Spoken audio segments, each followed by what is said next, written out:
Hello world, this is Karina Dolcino. I'm the school counselor at Meharmet, and I'd like to welcome you to the first ever online open house for the counseling department here at Meharmet. Along with me today is Brittany Prendergast, my friend and colleague. We are very eager to share with you about the counseling department here at Meharmet, and I should not forget to tell you that if at any time you have questions that you want to submit, please feel free to do that. You can just throw them in the chat and we're happy to respond to those. So we'll start off with Brittany's going to go over a few things about the school-based counseling.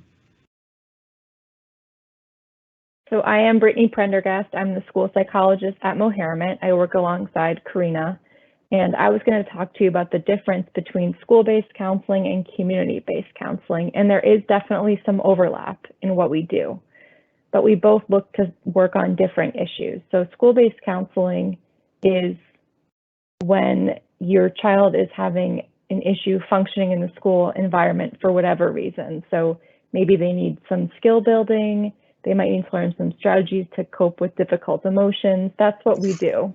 We also help solve social problems that may happen in school, at recess, in the classroom. That's what we do all day long. Sometimes we do touch on issues at home if they do come into the school. So if your kid's talking about something at home that's really bothering them and keeping them from learning, that's when we would talk about it. There also is community-based counseling, and this is when more of those home issues and the family systems are really supported. And we do like to consult with community-based therapists as it helps inform our work, and we also can help inform them about how school's going. And we do have releases that we have families sign if they do have a community-based therapist. Right. And sometimes we do refer to outside counseling, and this can happen when your child's challenges are really not coming into school. We all know that sometimes, often, children behave differently at home than they do at school. So they hold it together all day long and they use their strategies, and then they get home and their behavior might be a little bit different. So we might help you refer to outside counseling if the issue your child's having really isn't impacting them at school. We might also refer if the issue your child is having with their social emotional skills are really impacting them in school and at home, because it might be nice to have that wraparound where we help them at school and the therapist helps you as a family at home. We also recommended if there's been a significant loss, if there's grief, that will be best dealt with outside of school, so school can continue to be a safe place where the child has routines and can have a place where maybe for a little while they don't have to think about that and process it. And the last one, if there's been a significant change in behavior, attitude, and mood in your child, and it's something that's more serious, we would want to refer out to get your child and family just more support.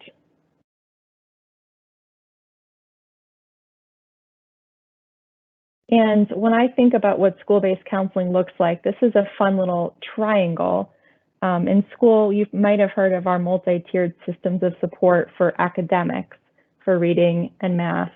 But we also do think about the MTSS triangle in terms of counseling. So Karina is going to talk a lot about Tier 1 instruction, and this is instruction that all children receive. So all the social emotional skills that Karina teaches and the classroom teachers teach through Open Circle, that's Core 1, that's Tier 1 instruction that all students receive.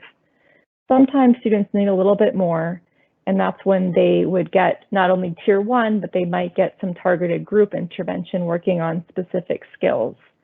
And then sometimes some students need a little bit more, and they might get more intensive one-on-one targeted school-based counseling.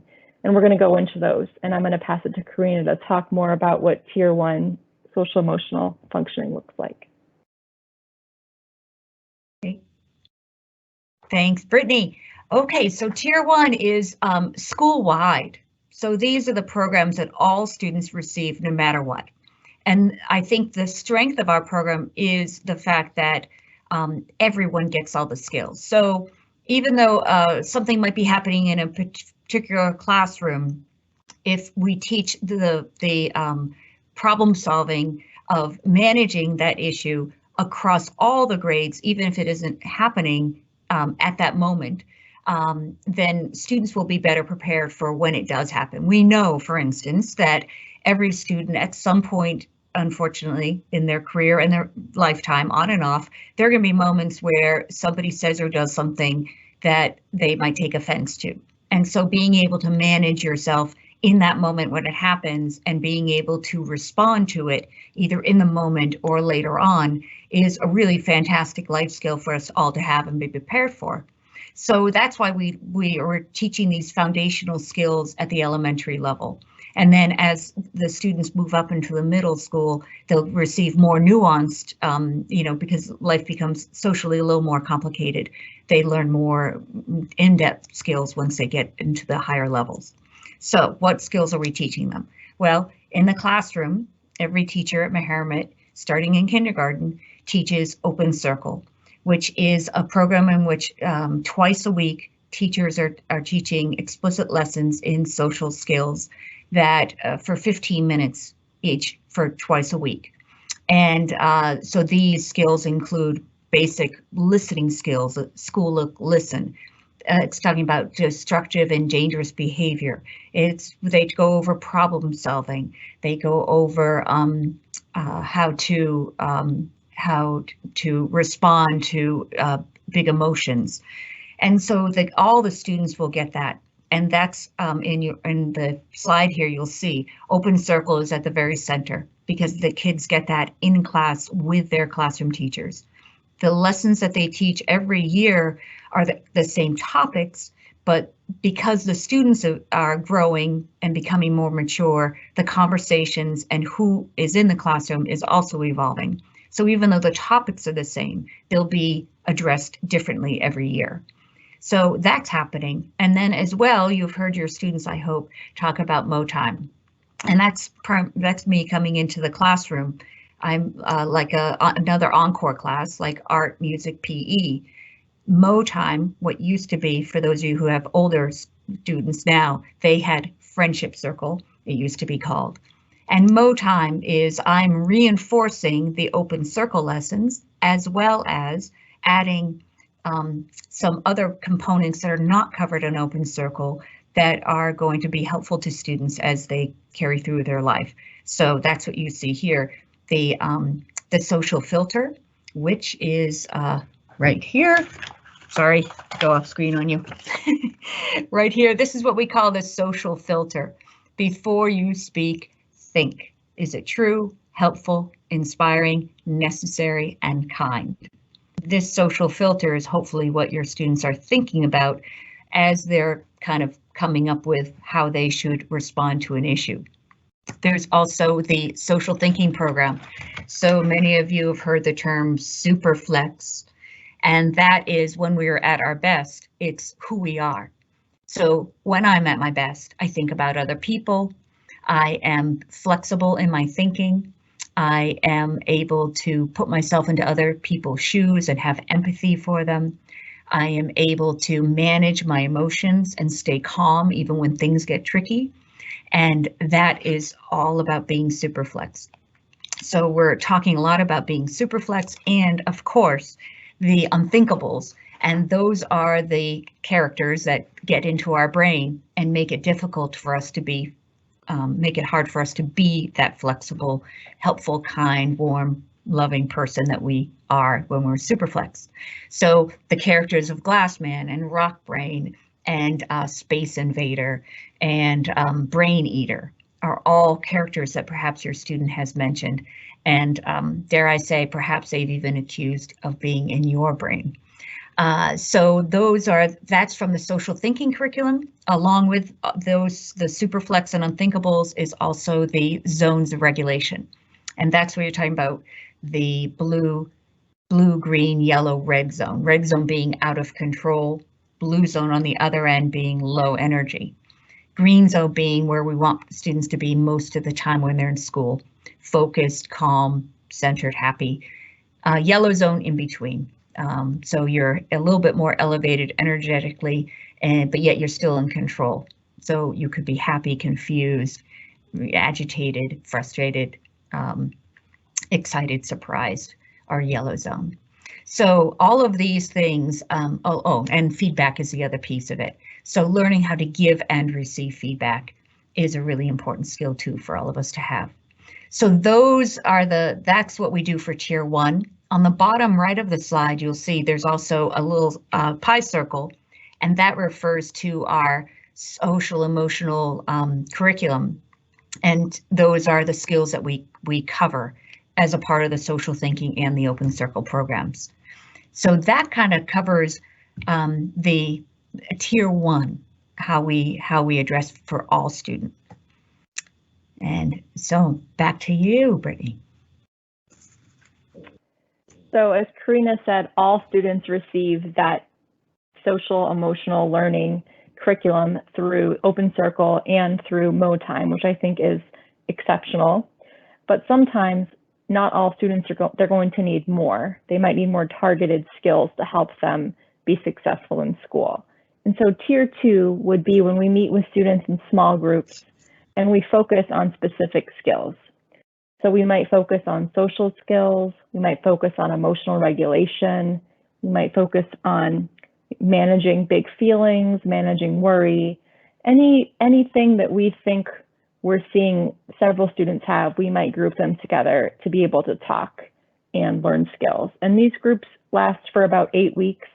And the purpose of them is to give students the skills, but also help the teacher and you as a family have some tools in your toolkit to help the student when these problems come up in the future. Because as we know, counseling doesn't get rid of problems, it helps provide students with coping strategies to work through any little issues that come up in their life. So that is the Tier 2. And then Tier 3 is for students who are still receiving Tier 1. They've had Tier 2 and it wasn't as successful or impactful as we would have wanted. So we bump them up and we meet with them individually and we focus more on targeted needs. And this would be working with the classroom teacher, working with any other providers the student sees, and really just making this more targeted for that individual child. And so that's kind of the continuum of support that these students receive. But the 2 and 3 students are also always receiving Tier 1 as well. And one thing that I'd like to add to the whole counseling office and everything that we provide is that what we do now, I mean, when I was in elementary school, there were school counselors, but they were not around and available. Like I might have seen mine maybe once and I didn't know what he did. And it was not a part of my regular school life. I think one of the things that we do, we're like everybody else at our school. Lots of kids do lots of different things for lots of different reasons. And I know that sometimes parents have had experiences during their growing up years that were not as in the counseling world, I'm thinking in particular right now.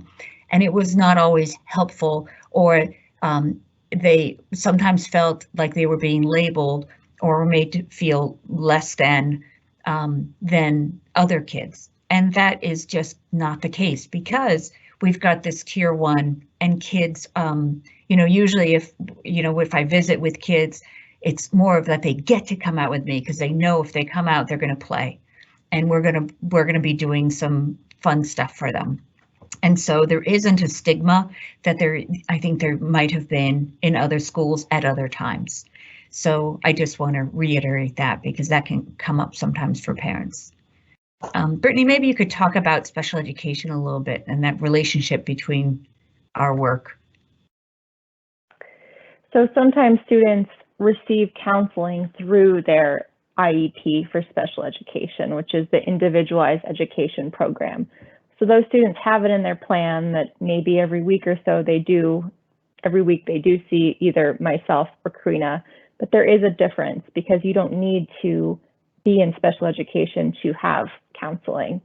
I technically am under the special education department, but I work with several students who are not in special education, and I know most of the students at Moharmet and they know me. They might not know how to say school psychologist, but they kind of just see me as I do what Miss Dolcino does. So they kind of see us as a team. Well, I think that's really awesome that Mohammed can look at the whole child, and these students have such rich social emotional skills compared to when I was in elementary school. And like Karina said, I didn't even know who my counselor was. Yeah. So I guess at this point, we might be having a hard time with the question and answer portion of our program here. So we're gonna kind of we're gonna ask folks to send emails if they could, and maybe we'll hold on for just a few minutes and see if anyone, you could either email myself or Brittany. I'm at Karina.Dolcino@ORCSD. If you do it to C Dolcino, you'll be sending it to my sister. And hopefully we can get maybe a question there and it's B Prendergast. You see the names under there. If you want to send it to Brittany, that would be great. Otherwise, boy, I don't know. I could, while we wait a few moments to see if anybody is into that, give a tour of I have all sorts of show and tell here that I can kind of do here on the fly to give folks an idea of the things we're talking about. So here's let's see, what have I got? Oh, we talk about voice volumes here. We've got good ways to get attention in school. Underneath right there. Oh, this is my one of my new favorite things. This is called a mood meter. I'm going to be introducing this to the 3rd and 4th graders. I call these, this is another way of talking about zones of regulation. Slightly different one though here. This one talks about how pleasant something is, an emotion is. So this is unpleasant on this end, going up to very pleasant on that side. And then as you move up, you're talking higher energy. So this yellow zone here is more high energy, high pleasant feelings versus high energy, unpleasant feelings. So that's a nice way. And these are interesting feelings. I call interesting feelings anything beyond happy, sad, mad, glad. We've got the social filter. We've got some feedback. Here's feedback, how we define it. Information that helps me to learn and grow. A lot of emotions here. These are the kinds of things we might do with students, like make a angry iceberg. So an iceberg can have any big feeling at the tippy top, but lots of other feelings hiding underneath it. Oh, we have the Meharmet safety rule. If I'm ever feeling hurt, worried, scared, or confused, I talk to a grown-up I trust. And problem solving through open circle. There's a sense of what those posters look like. Stop, think, and go. And we talk about making mistakes. Lots of information here. Lots of things that I never knew when I was a kid and wish I did. Okay, so that was the quick tour. I'm going to check my email, make sure nothing's shown up on mine. Anything on your end, Brittany?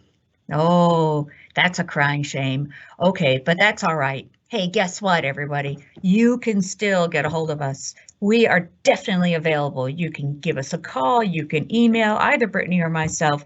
We're happy to answer any questions. We are happy to do any referrals.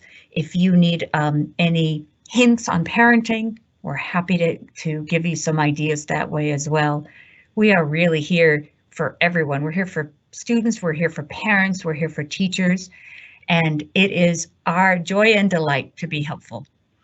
So for those of you who are able to be with us today, thank you so much, and stay in touch. Brittany, last words? I also am always happy to give book recommendations. I'm known to do that a lot. And anytime you need me, like I said, I might be under the special education department, but I am not tied to that. I work with general education students all the time. I love helping, and I'm always happy to work through some problems you might be having. And I know that referrals to outside agencies right now are really hard to come by, and we're working on that as a department to try to figure out which counselors are still practicing, who are counselors who are really talented at working with kids, and in what areas. So that's something that we're aware of and we're working on. Right. All right. Well, I guess it's time for us to wrap it up and to say goodbye. We hope you all have a wonderful rest of your evening and take care of each other. Thanks for coming. Goodbye.